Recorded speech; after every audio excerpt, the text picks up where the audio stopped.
Boa noite. Boa noite, Charlete, tudo bem?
Oi, tio, boa noite.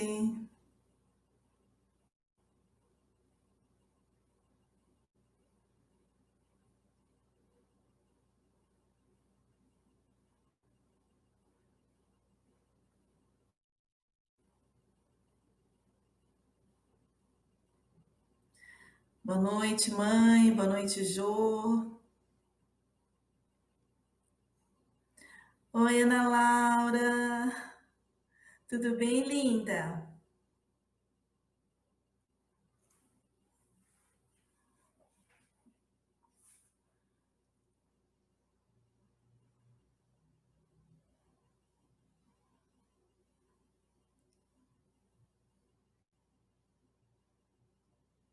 Ai, que bom ver você aqui na nossa live.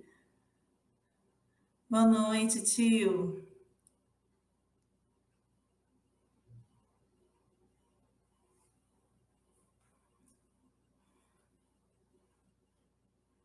Vamos aguardar uns minutinhos, o pessoal ir chegando, né?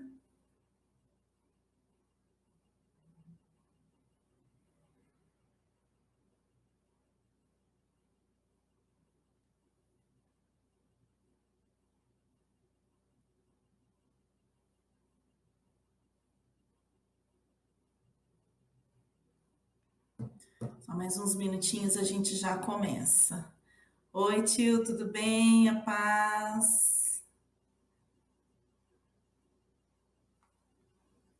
O som tá bom? Vocês estão ouvindo direitinho?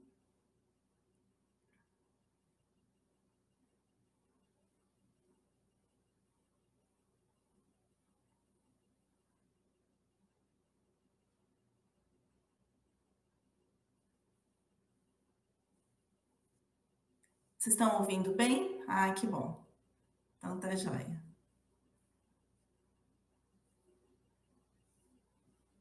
Oi, Fer, boa noite.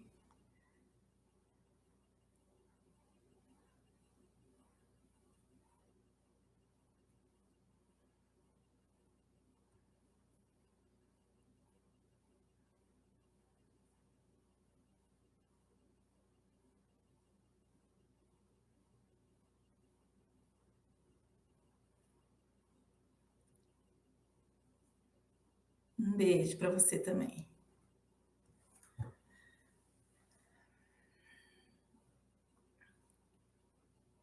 Vamos dar só mais um minutinho, ver se o pessoal entra, para a gente já dar início.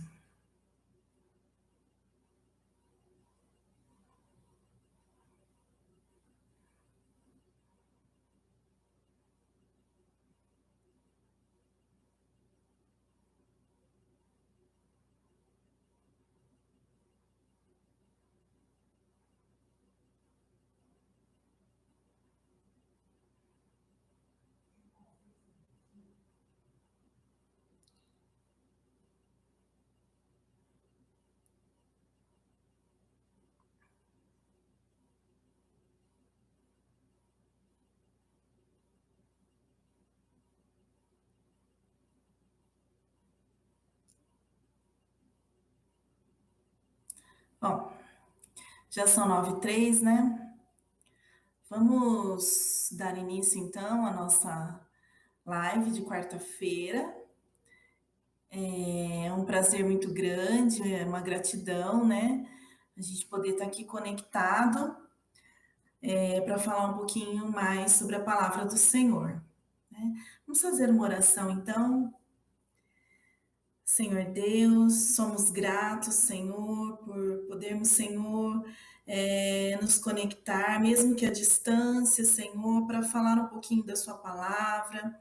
Somos gratos, Senhor, pelo Teu amor e pelo cuidado, Senhor, que o Senhor tem tido com as nossas vidas, Senhor.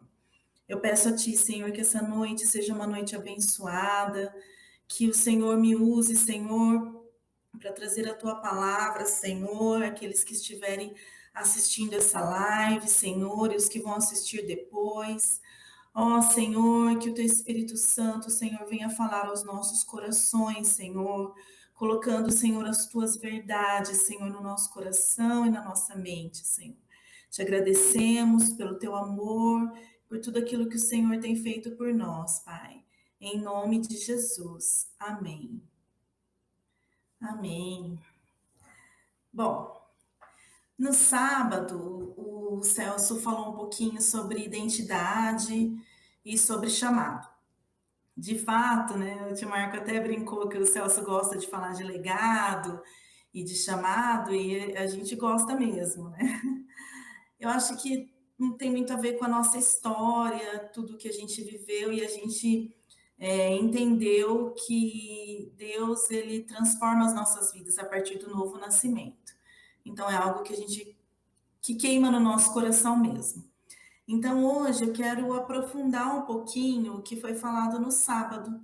Então, se alguém estiver assistindo essa live e não assistiu o culto do sábado, esse culto está gravado aqui também no nosso canal no YouTube, aqui o canal da Igreja Peniel de Indaiatuba. Então você pode assistir para entender um pouquinho melhor do que a gente está falando. Identidade, chamado, propósito, são temas que têm sido constantemente abordados nos cultos, nos congressos, nas conferências, nos livros, nas lives, né? São temas que estão, assim, vamos dizer, tá na moda, tá em alta, né? Muitas pessoas têm falado desse tema. Quando as igrejas, no geral, começam a abordar um tema, oi, Inês, tudo bem? Quando muitos irmãos, muitas igrejas começam a abordar o mesmo tema, nós entendemos que o Espírito Santo está querendo falar algo para o seu povo, né? Para o povo de Deus. Mas também a gente tem que ter alguns cuidados, porque em alguns momentos isso é abordado de uma forma errônea, ao ponto de que aquele que não se encontra ou que não consegue entender qual é o seu propósito, qual é o seu chamado, acaba se sentindo meio excluído, diminuído, com um sentimento de menos-valia, um sentimento de que não está sendo aprovado pelo Senhor, de que está abandonado, ele se sente incompleto porque ele não encontrou o seu propósito, né? E aí fica com aquelas perguntas como a gente ouvia quando era criança, né? De onde eu vim, quem eu sou, onde eu tô, para onde eu vou, né? Então a gente precisa ter muito cuidado quando fala desses temas, porque na verdade Deus, ele é muito simples, né? E a palavra dele é muito simples. Então, eu quero aprofundar um pouquinho mais isso que foi falado no sábado. Antigamente, né, por muito tempo, as pessoas acreditavam que só tinha um chamado aquele que pregava na igreja, o missionário, né, que exercia o ministério longe da sua casa. Oi, meninas, tudo bem? O missionário que exercia o seu ministério longe da sua casa, ou aquele que ministrava o louvor.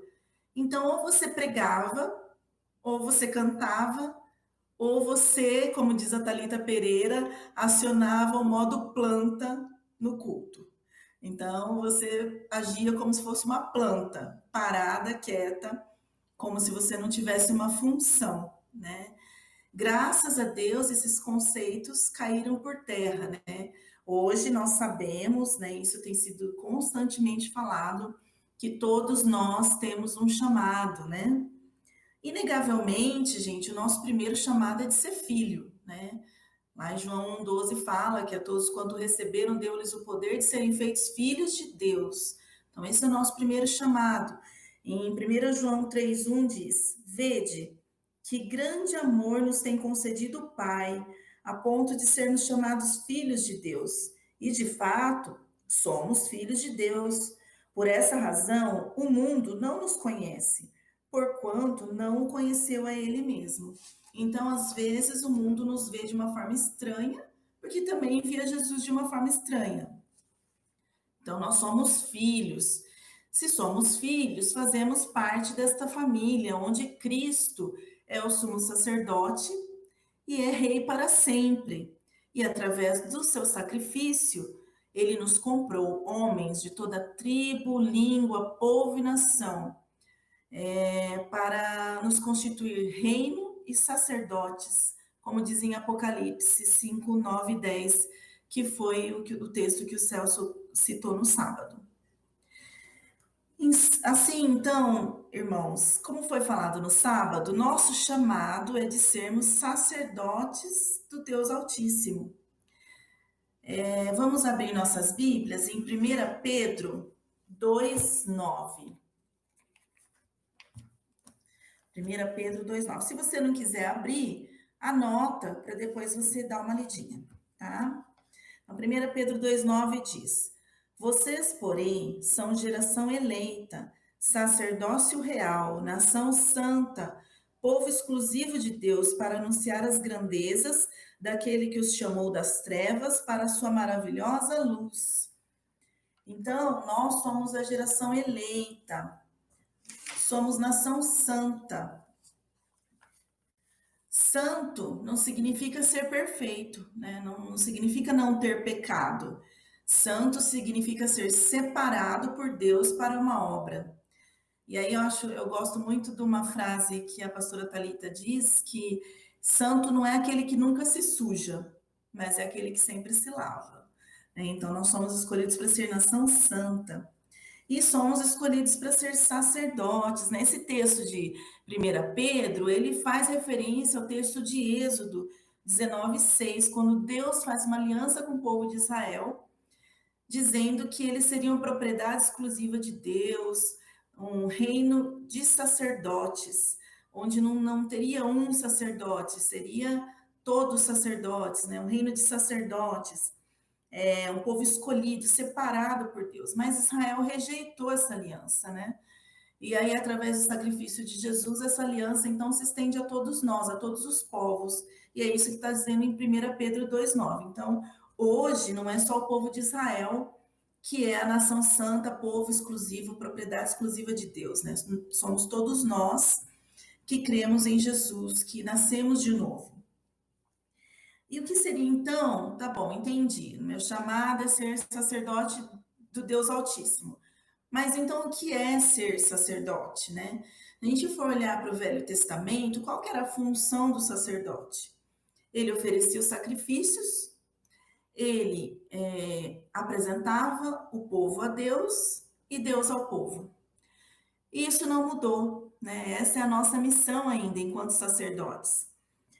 Mas de que sacrifício que a gente está falando, né? Em Hebreus 13, do versículo 15 ao versículo 16, fala um pouquinho desse sacrifício.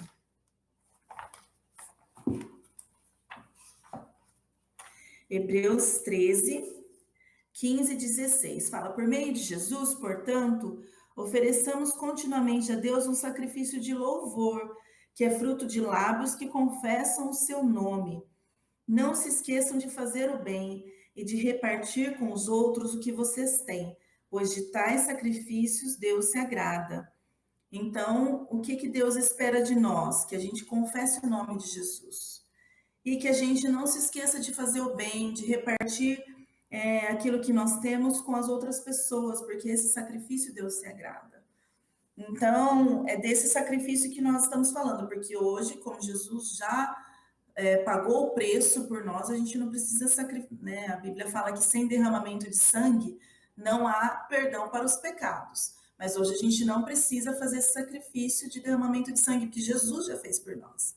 Então, o que nós precisamos é confessar Jesus e não se esquecer de fazer o bem e repartir com os outros o que nós temos. Outra coisa é apresentar as pessoas a Deus por meio de intercessão e apresentar Deus às pessoas. É isso que Deus espera de nós como sacerdotes, que nós apresentemos o Senhor para as pessoas.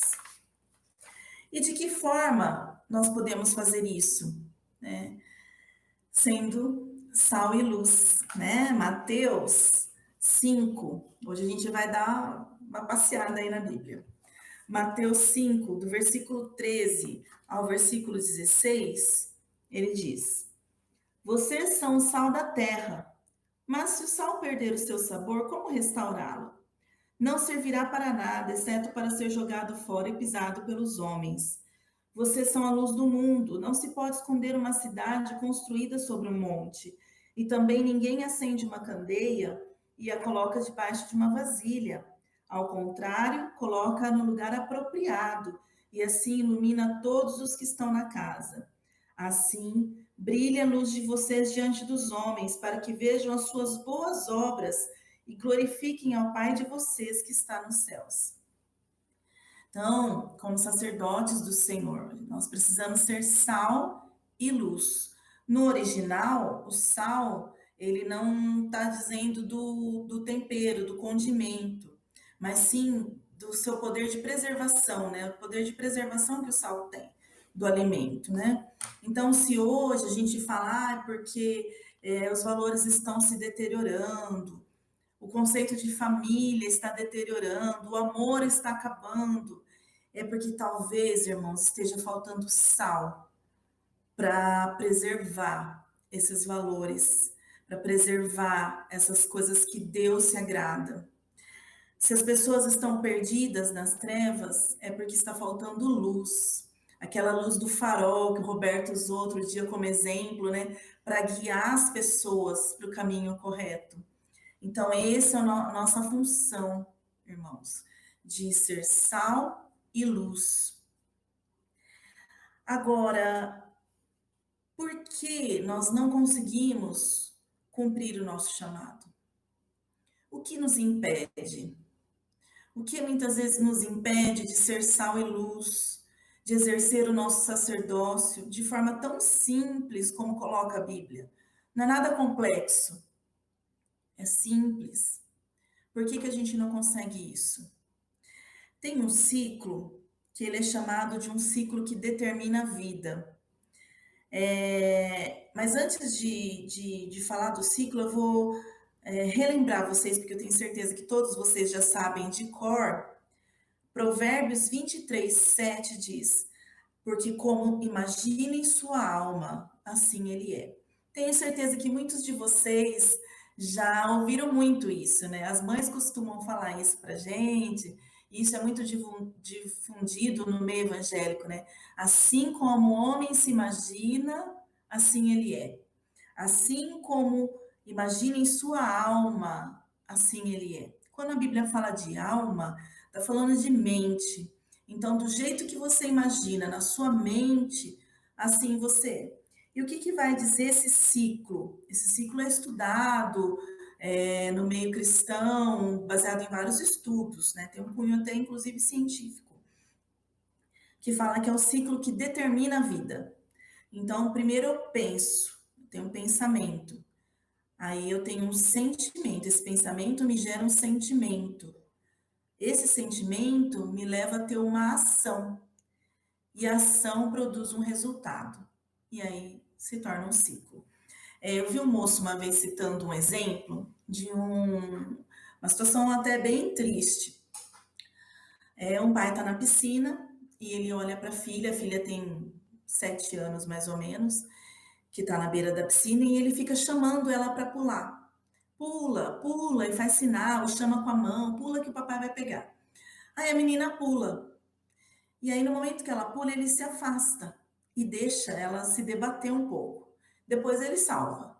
Aí ele põe ela na beira da piscina e fala assim: olha, nunca, nunca confie em nenhum homem. Veja bem o exemplo dessa história, né? O que que passa na cabeça dessa criança? Ela confiou no pai, que não é qualquer homem, é o pai. E aí ela pula e ela viu que ela não pôde confiar nem no próprio pai. Isso gera o pensamento, isso gera um sentimento de muita angústia, porque essa criança com certeza teve muita angústia, e isso vai determinar a vida dela, porque ela cresce e ela não consegue se casar, ela não consegue se relacionar, ela não confia em ninguém, porque se ela não pôde confiar nem no próprio pai, como ela vai confiar em alguém? Então, as nossas crenças determinam o que acontece na nossa vida. Então, aquilo que você acredita na sua mente determina o que vai acontecer na sua vida. Por isso que nós vemos em famílias onde os membros cresceram todos juntos, os filhos cresceram todos juntos, um segue em um determinado caminho e outro segue em outro. Um sai de um jeito, outro sai de outro jeito, porque é como eles imaginam na mente deles, como eles creem. Então, é extremamente importante olhar para isso. Se a gente olhar em 2 Coríntios, vamos ler 2 Coríntios 10, do versículo 3 ao versículo 5. Diz assim: porque, embora andemos na carne, não lutamos segundo a carne. Porque as armas da nossa luta não são carnais, mas poderosas em Deus para destruir fortalezas. Destruímos raciocínios falaciosos e toda arrogância que se levanta contra o conhecimento de Deus, e levamos cativo todo pensamento à obediência de Cristo. Então, irmãos, a, a nossa milícia, né, as armas da nossa milícia, elas são poderosas em Deus para destruir fortalezas. E quando, nesse exemplo dessa menina, ela cria uma fortaleza na mente dela. E quantos de nós não temos fortalezas nas nossas mentes, dizendo que nós não somos capazes, que nós não temos valor, que nós não conseguimos, que nós nascemos assim mesmo, que a culpa foi dos nossos pais que nos criaram dessa forma ou de outra forma, ou que a gente viveu tantas coisas difíceis que hoje a gente não consegue. Não são pensamentos falaciosos, são mentiras. A gente precisa passar os nossos pensamentos pelo filtro da palavra de Deus. A palavra de Deus é verdade. Se a palavra de Deus diz que eu sou filha, eu sou filha. Se a palavra de Deus diz que eu sou sacerdote real, eu sou. Então, a gente precisa começar a olhar para a palavra de Deus, porque a palavra de Deus, ela é poderosa para destruir as fortalezas, os pensamentos falaciosos, mentirosos, né, que nos impedem de cumprir o propósito de Deus, o chamado de Deus na nossa vida. Elas são a palavra de Deus que sai da boca de Deus e vai direto para o nosso coração. Então, as armas da nossa milícia são a palavra de Deus. Tem um outro ciclo muito parecido com esse, ele é inclusive secular, mas é bem parecido com isso, que fala, ele chama ciclo da realidade, tá? Então, ele diz assim, que eu vejo, e aí eu creio, e eu crio, aí eu sou, eu faço e eu tenho. Então, na verdade, eu falei uma palavra errada. Eu vejo. Então, a partir do momento que eu vejo, eu crio. E aí eu sou. A partir do momento que eu sou, eu faço. E aí, a partir do que eu faço, eu tenho resultados. Tá? Então, é um ciclo. Mas ele é bem parecido com o ciclo que a gente falou anteriormente. Então, a questão do eu vejo. Eu acho isso extremamente importante, né? Eu já até falei em outras oportunidades, né? Mateus 6:22 vai dizer que se os teus olhos forem bons, todo o seu corpo será cheio de luz. Mas se os teus olhos forem maus, todo o seu corpo será cheio de trevas. Então, pessoal, o que nós temos visto? Isso vai determinar aquilo que a gente vai viver.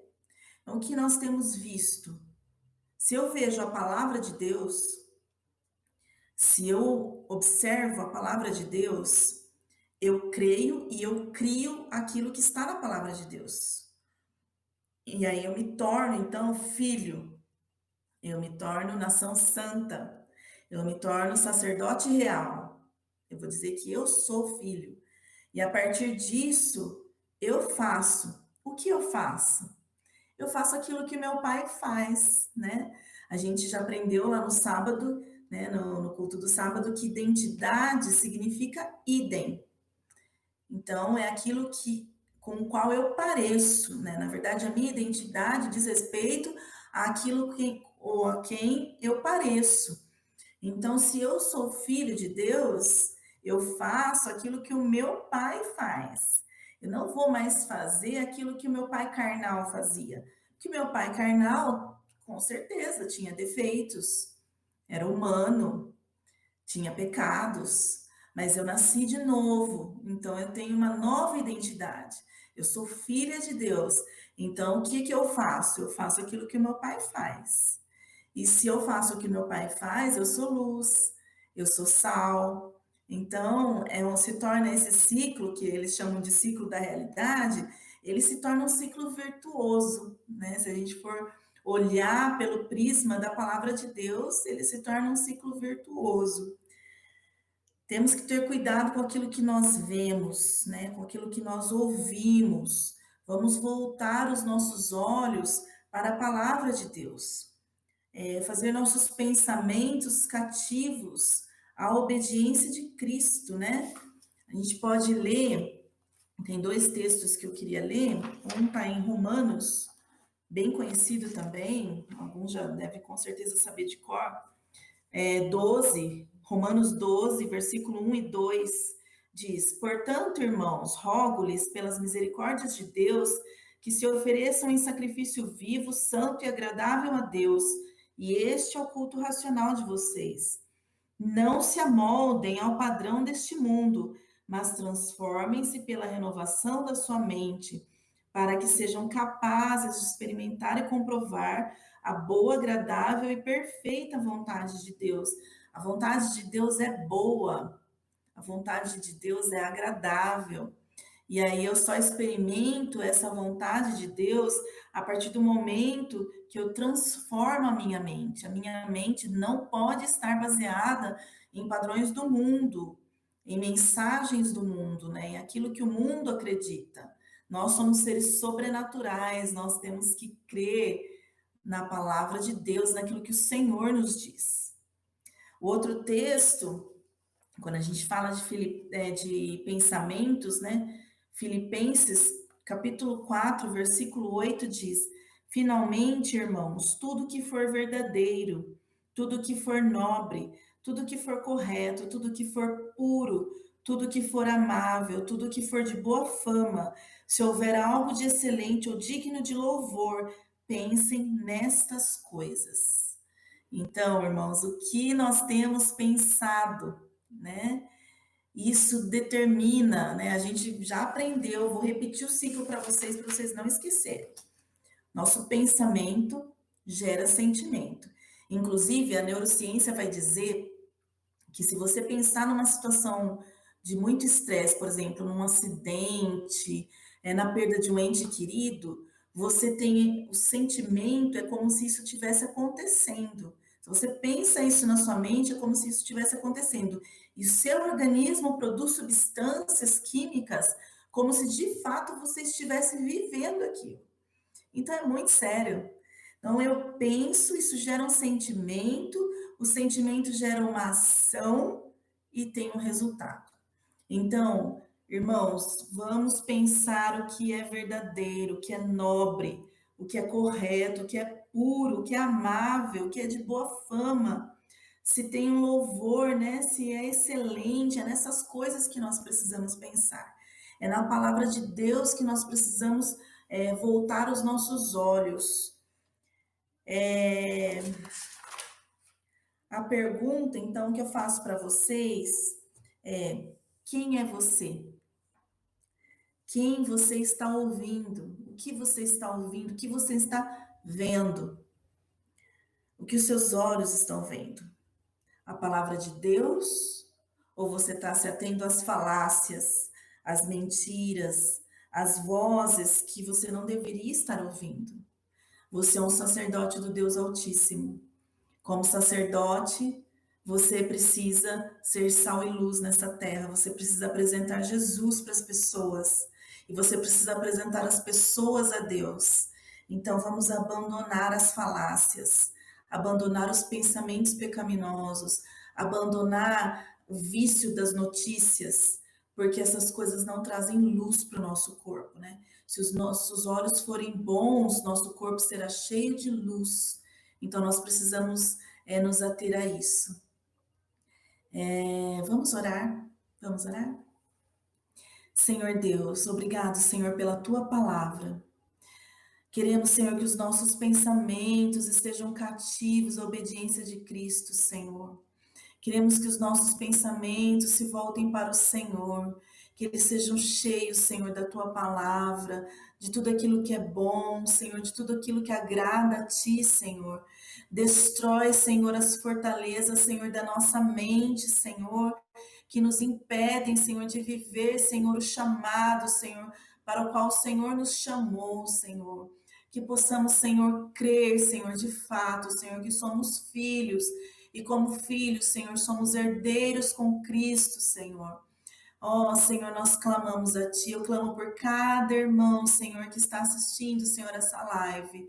Ó, Senhor, que eles sejam abençoados, Senhor, e que essa palavra, Senhor, dê fruto, Senhor, em suas vidas, Senhor, nos seus corações, Senhor. Em nome de Jesus, Pai. Amém. Queria agradecer a todos que participaram. Eu vi aqui nos recadinhos muitas pessoas queridas. Que vocês sejam abençoados, que essa palavra fique guardada no coração de vocês. Amém? Deus abençoe.